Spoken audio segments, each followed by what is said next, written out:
If you've been tuning in to Ahsoka every week just waiting to see Grand Admiral Thrawn return, well, your patience has been rewarded with episode 6 titled Far, Far Away. Now, if you've been watching my reviews, you know I typically like to go through the episode in chronological order, but luckily the part without Thrawn is very short. So the episode starts off with Ahsoka and Huyang traveling through hyperspace within one of the Purgil. And they talk about the folklore and myths of the Purgil that are told to the younglings of the Jedi Order by Huyang himself. He even offers to tell Ahsoka a story from the history of the galaxy, which I thought was very interesting because in Star Wars canon, they don't often dive into the deeper history of the galaxy to include the Old Republic era or even pre-Republic. Unfortunately, though Ahsoka agrees to hear one of his stories, he starts off by saying in a galaxy far, far away, and then the title card comes in, cutting him off before we can actually hear what he was going to say, which is really unfortunate because they actually had me really interested there for a moment, which is probably the most captivated I've been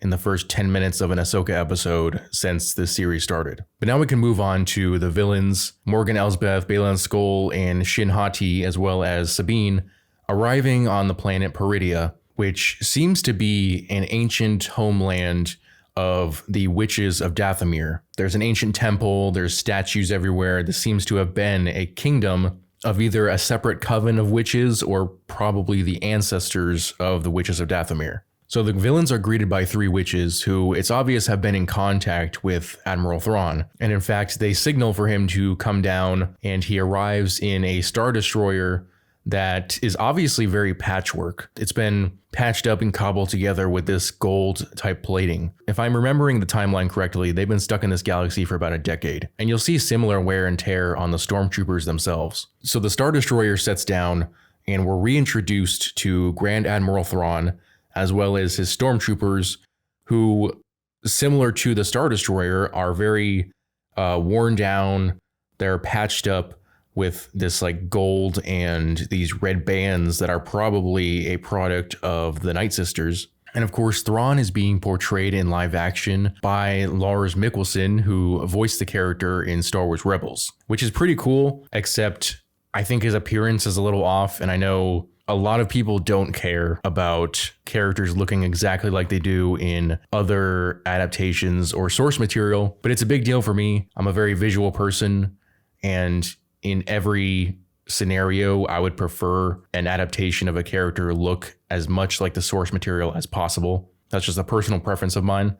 But also, Lars Mikkelsen looks a little, say, feeble, which is fitting for his age, but Thrawn doesn't strike me as the kind of guy to allow his fitness to fall off as he ages. I know Thrawn comes off as a very Sun Tzu type figure, very intellectual. He is very curious about the art and history of certain cultures, and he uses that culture, or rather he uses the knowledge of that culture either to make quick allies or to destroy that culture. And he still has a commanding presence in this portrayal, but it's more the commanding presence of a high-ranking officer who isn't willing to get his hands dirty, which is not the way that Thrawn has been portrayed in the past. If you watch Star Wars Rebels, he used to exercise by sparring with these large droids. And he even faced the Bendu, which is a incredibly powerful aspect of the Force, taking a squad of clone troopers there himself. Thrawn is incredibly calculating, but he's never been afraid to do the dirty work himself. Obviously, it's the same voice actor, so he sounds the same. His interaction with Baylan Skoll, Sabine, Morgan Elsbeth, and Shin was a little odd due to how matter-of-factly the interaction was portrayed, which does fit Thrawn, but I feel like the audience is owed some level of explanation as to what Thrawn and the Stormtroopers have been doing for the past however many years. Speaking of the troopers, I think this design is badass. Like I said, they're very cobbled together. They're very patchwork. They're being held together by these red bands that I believe hold some of the Night Sister magic.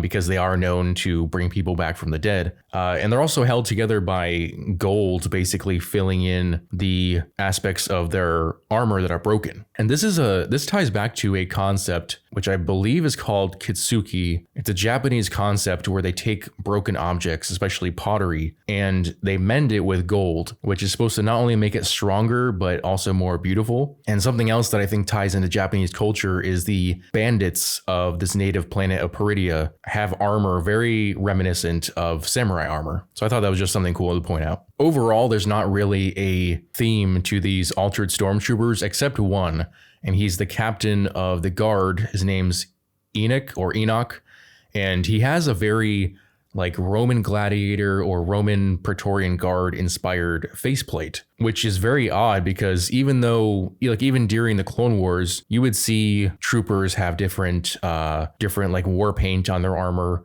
or some of them would have like the higher ranking officers would have like the little tunic, which he does, but you would very rarely, if ever, see the main faceplate of the helmet replaced. So I thought that was interesting. And also, he sounds somewhat robotic. And so obviously there's some magic involved given that they're allied with the Night Sisters. But I also wonder if maybe some of these troopers are cyborgs, or if maybe some of them are even pure droids. Something interesting to recognize is that as they're getting ready to depart, Thrawn reminds the Night Sisters of a deal they made, and they start loading this cargo onto the Star Destroyer. Now, looking at these containers, I'm reminded of the Sparty cloning cylinders from Star Wars Legends. So in Star Wars Legends, there was the Thrawn trilogy, and during that trilogy, which is the Heir to the Empire story, which is somewhat inspiring the Ahsoka series, Thrawn used the Sparty cloning technology in order to revitalize his numbers, because similar to what he says in the episode about how he doesn't want to send more than 2 squads of troopers after Sabine as she goes to search for Ezra because the numbers are dwindling.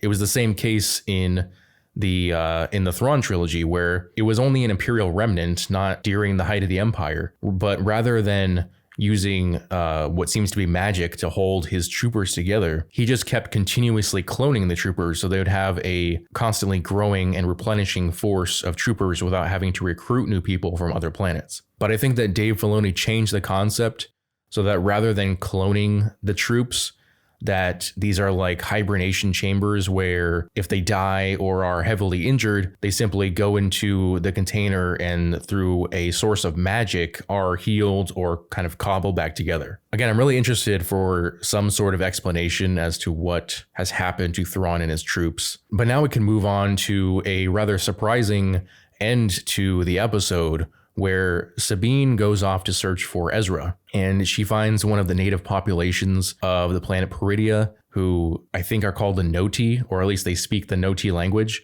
They're like these little turtle creatures, but they are sentient, and they take Sabine back to their village, where we are introduced to the adult Ezra Bridger. I'm frustrated to keep harping on Sabine and the way that her character is being portrayed, in contrast to the Rebels version of Sabine. But the lack of emotion, or rather emotional depth, that is demonstrated by Sabine in live action it's really disappointing. Not just in this instance, but even when she talked to Thrawn.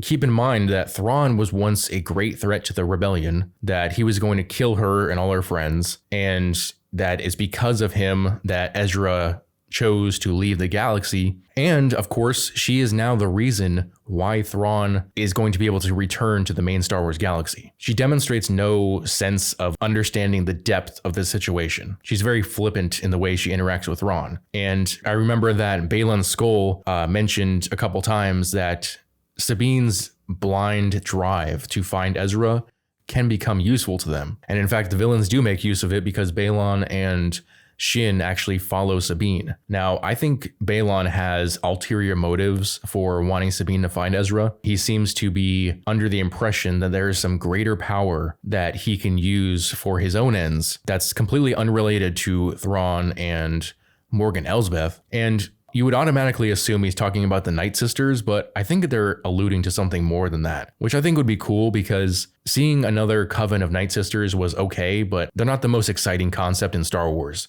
I honestly hoped that we would see something new here, that some power or some other group that Baylan will come in contact with. The portrayal of Sabine in the series has been disappointing in every single episode. I thought her meeting Thrawn and Ezra would have more weight, but it didn't. Now, obviously, it's cool to see Thrawn and Ezra, and I'm honestly more excited to see them kind of meet again, or maybe Ezra meeting Baylan, than anything that Sabine or possibly even Ahsoka is doing. And like I mentioned earlier with Thrawn, I know that a lot of people don't care about how accurate a portrayal is in contrast to the source material or the original adaptation. That's something that I care about. That's something I'm going to continue to talk about and to criticize the lack of as this series goes forward. As we get into the last 2 episodes, I am far more excited to see what the villains are up to rather than see Ahsoka and Sabine complete their quest. So you know my thoughts, let me know yours in the comment section below. As always, if you enjoyed this video, I would appreciate it if you would hit that like and subscribe button, as well as the notification bell so you never miss out on a new video. Thanks for watching.